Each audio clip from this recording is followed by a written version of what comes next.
Posez votre artillerie. Nous croyons que vous sachez des choses graves. Attendez, messieurs, vous allez bien répondre à mes questions. Vous allez finir par vous aimer les uns les autres, bordel de merde.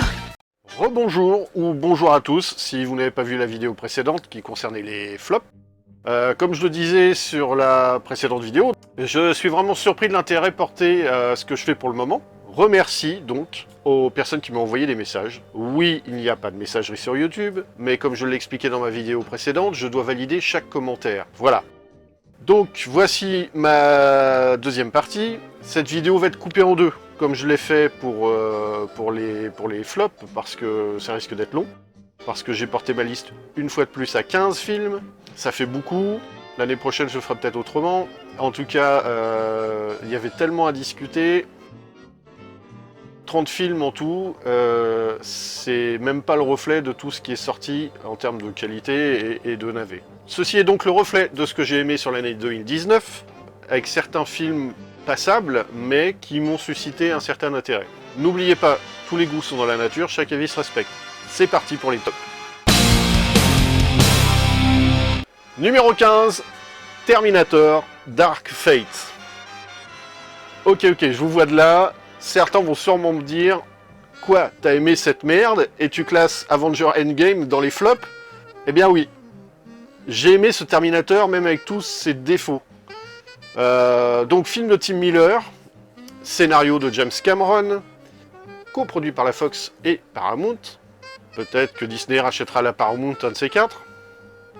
Et donc sorti le 23 octobre 2019. Ça va être compliqué. Bon, scénario parfois bancal, très bancal, beaucoup de facilité scénaristique. Pour résumer tout ça, allez voir ma toute première vidéo, qui n'était pas très... Bon, c'était la première, quoi. En tout cas, c'est quand même à la limite de l'indigeste, je dois bien l'avouer. Mais je cherche pas à ce qu'on soit d'accord avec moi, j'expose juste mon sentiment. Comme je l'ai expliqué dans cette fameuse première vidéo, donc, oui, j'ai aimé, même avec tous ses défauts. J'ai passé un bon moment. Quoi qu'il en soit, c'est pas si mauvais. Il y a des choses qui vont pas, mais c'est pas si mauvais. J'ai pris du plaisir et c'est l'essentiel. Bref, que demande-t-on à un film? Comme je l'ai expliqué, personnellement, me divertir. Parfois me faire réfléchir. Là, nul besoin de chercher, c'est pas un film qui va vous amener à de la réflexion. Ça, c'est certain.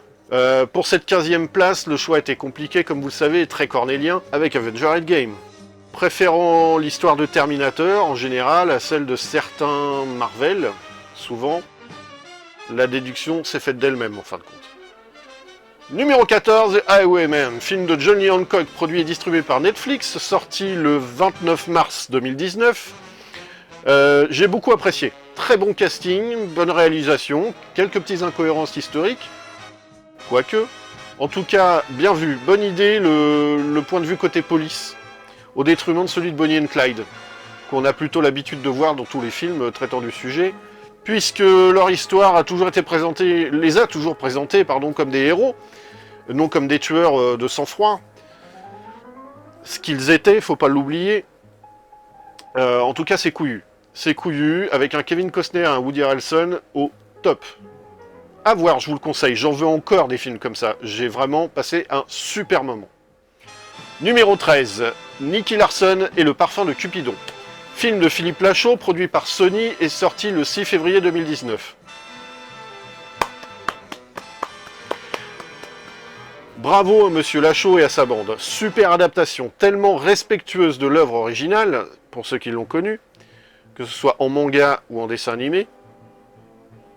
Mise en scène au top. Tout y est, les références de cette génération en tout cas, les idées, l'humour, enfin tout y est, vraiment. En plus de ça, quand on sait que même l'auteur Tsukasa Kojo, pardon pour la prononciation, ainsi que le réalisateur Kenji Kodama ont beaucoup aimé cette vision du personnage et ont vraiment apprécié le film, on se dit que vraiment, il a tapé dans le mille. Kenji Kodama, qui a d'ailleurs récemment sorti Nicky Larson Private Eyes, avec d'ailleurs Philippe Lachaud dans les voix de doublage. C'est dire qu'il a frappé vraiment un grand coup et qu'il est vraiment apprécié de tout ce petit monde. Je vois pas ce qu'on peut reprocher à cette adaptation. Peut-être un côté un peu trop comédie franchouillarde, pour certains. En tout cas, moi j'ai adoré. Numéro 12, X-Men Dark Phoenix. Film sorti le 5 juin 2019 de Simon Kinberg, qui n'en est pas à son coup d'essai puisqu'il a travaillé sur la quasi-totalité des films des X-Men. Il a également travaillé sur le moins réussi 4 Fantastiques, le dernier, et il a travaillé surtout sur Logan, qui pour moi est pratiquement un chef-d'œuvre. J'ai adoré ce film. Bref, c'est produit par la Fox et Marvel donc. Alors oui, ça sent la fin de la franchise. Merci Disney qui a racheté donc la Fox. Selon moi, il ne mérite pas tous les sauts de merde que j'ai pu lire dessus, toutes les critiques négatives. Oui, c'est pas parfait, mais c'est un film quand même qui reste efficace. Le montage est efficace, sans temps mort ou très peu. J'ai beaucoup aimé, un des meilleurs X-Men de la série selon moi. Je dis pas le meilleur, je dis un des meilleurs, je pèse mes mots. Encore une fois, c'est très personnel, mais en dehors de la timeline, ce film vaut vraiment d'être vu pour ce qu'il est, un pur divertissement. Mention spéciale à Sophie Turner, qui est dans le rôle titre. Je la trouve très juste. Pour moi, c'est parfait. À chacun son avis. Numéro 11, The Irishman. Quoi? Un film de Martin Scorsese, produit par Netflix? C'était osé. En tout cas, c'est sorti le 27 novembre 2019, avec Robert De Niro, Harvey Keitel, Al Pacino, Joe Pesci, et tant d'autres acteurs pour ne citer qu'eux, quoi, en fait. Super brochette habituelle, on va pas se mentir. En tout cas, à voir, un pur plaisir. C'est pas le film le plus réussi de l'année, mais je vais pas bouder mon plaisir de revoir tout ce petit beau monde ensemble. On s'ennuie parfois, le scénario est convenu, mais quel plaisir!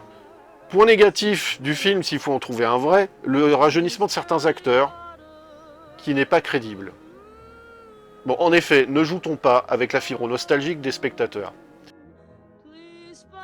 Le film n'est-il pas un poil trop long? Ne méritait-il pas d'être en 2 parties? C'est pas... on s'en fout, mais j'ai passé quand même un super moment à regarder ce film. En tout cas, pour conclure, si Scorsese en reste là-dessus, ce sera un beau final. Une sorte de legs aux nouvelles générations. Car oui, il a fait le tour des films mafieux. Numéro 10, Dumbo. Produit bien évidemment par Disney, sorti le 27 mars 2019. Ok, c'est pas du grand Tim Burton.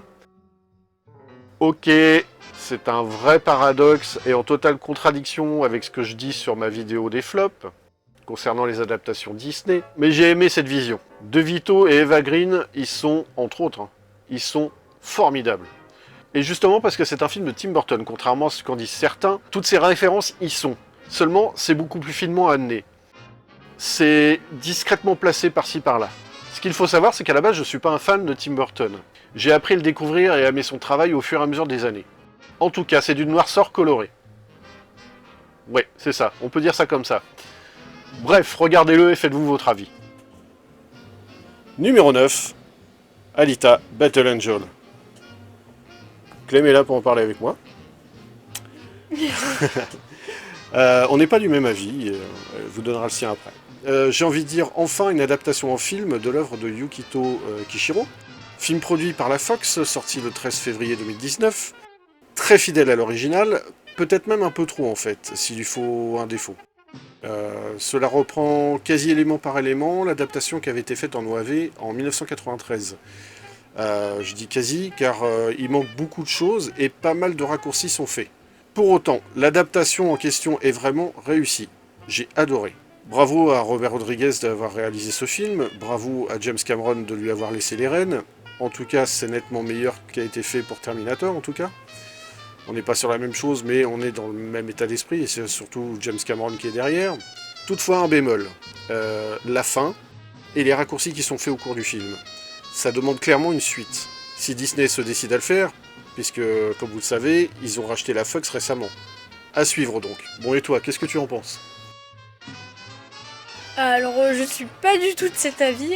Pour moi, Alita, c'est un film qui devrait aller dans les flops parce que il est hyper long et à la fois il est pas terminé. Il y a des scènes, pour moi, elles servent vraiment à rien du tout. Et en plus de ça, il coupe le film comme ça. La fin, je m'attendais pas du tout à une fin comme ça. J'ai pas du tout aimé. Et oui, ça demande une suite très clairement parce que franchement, pour moi, le film, il est vraiment, vraiment pas terminé. En tout cas, vous l'avez compris, on n'est pas du tout sur la même longueur d'onde. Pas du tout. Numéro 8, Star Wars, l'ascension de Skywalker.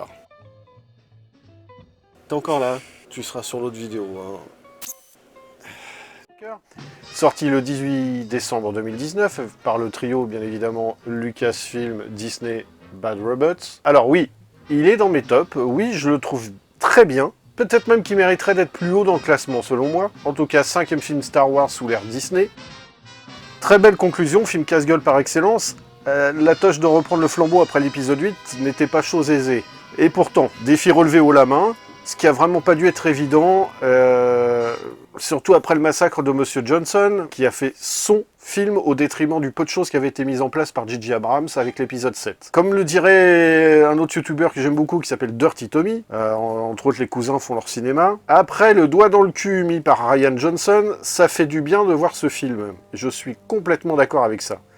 Comme je le disais en introduction, ma critique sur cet épisode est en cours de montage, avec du retard, mais certaines obligations, faites de fin d'année et d'autres choses, m'ont mangé beaucoup de temps. En tout cas, j'ai beaucoup aimé ce film.